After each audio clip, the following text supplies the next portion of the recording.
అందరికీ నమస్కారం. ఈరోజు ప్రెస్ మీట్ పెట్టడానికి కారణం ఏమిటంటే, నిన్న ప్రెస్ మీట్ మన కడప నగర వైఎస్ఆర్సీపీ అధ్యక్షులు ఎస్బి అంజద్ బాషా గారు పెట్టడం జరిగింది. ఆయన పెట్టిన దాంట్లో ఒక మాట అన్నారు వాళ్ళు టీడీపీ వాళ్ళ గురించి.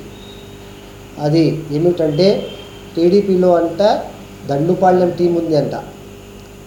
అంటే దండుపాళ్యం టీం టీడీపీలో ఉంటే వైసీపీలో ఎవరున్నారు? నేను ఆయనకి, మా అంజద్ అన్నకి నేను సూటిగా అడుగుతున్నాను. వైసీపీలో ఉండేవాళ్ళు ఎవరు తెలుసా? ఆ బాక అంటే అరాచకము, భూ కబ్జా మరియు కక్ష సాధింపులు. ఈ 3 అక్షరాలతో కూడిన ఒక టీం ఉంది మీ దాంట్లో. గత 10 సంవత్సరాలుగా మీరు 5 సంవత్సరాలుగా ఎమ్మెల్యే ఉండి, మళ్ళా 5 సంవత్సరాలు మాజీ డిప్యూటీ సీఎం ఉండి, మీరు ఇలాంటి వాళ్ళని ప్రోత్సహించి మీరు ఒక సైన్యంలాగా తయారు చేసుకున్నారు.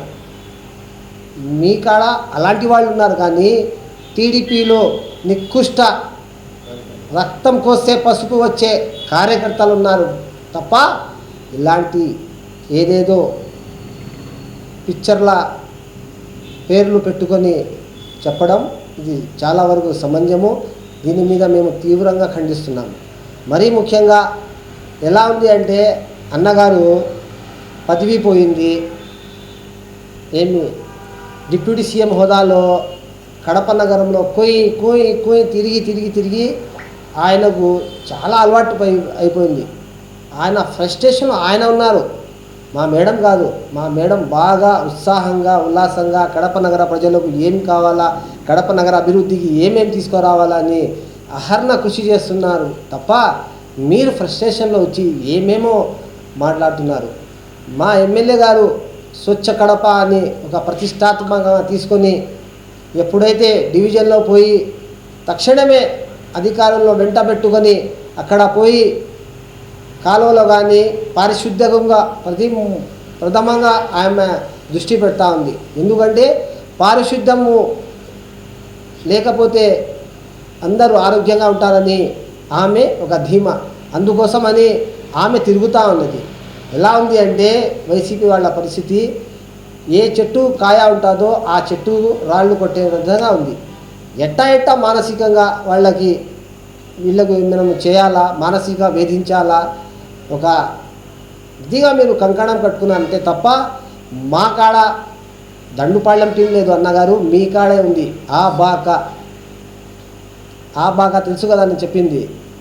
ఏమి దాని మీదే మీరు దృష్టి పెట్టి ఏమైనా సలహాలు సూచనలు ఉంటే ప్రభుత్వానికి ఇస్తే మేము కడప నగర అభివృద్ధికి పాటుపడతామని తెలియజేస్తూ, వైసీపీ నాయకులకు మేము చెప్పేది ఏమిటంటే, కార్యకర్తలు టీడీపీలో ఇలాంటి వాళ్ళు లేరు. ఉండేది నికృష్టంగా ఏమి సమాజానికి ఉపయోగపడే మన ఎమ్మెల్యే గారి అడుగుజాడల్లో నడివి మన వాసు అన్న చెప్పిన సూచన ప్రకారము మేము పోతున్నాం తప్ప, ఏ ఒక్కరు కూడా ₹1 ఆశించలేదు, ₹1 తీసుకునే దాఖలా లేదు. ఏమన్నా అంటే ప్రూఫ్తో సహా నిరూపించండి.